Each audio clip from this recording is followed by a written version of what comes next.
Hi guys, good morning. For this morning's video, ayan, gawa tayo ng smoothie. May celery guys, celery na yung naka-slice na, naka-frozen, mansanas, lemon, ito yung mga ingredients niya. Tapos, ang binili ko pang chorizo salad, ayan o. Hindi siya nalanta guys, 3 days na, kasi meron siyang parang sa ugat.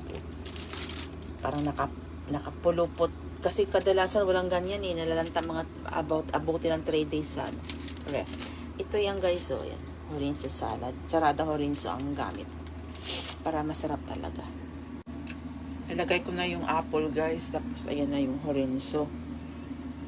Tapos, ang kagandahan ng lemon nito, wala siyang buto.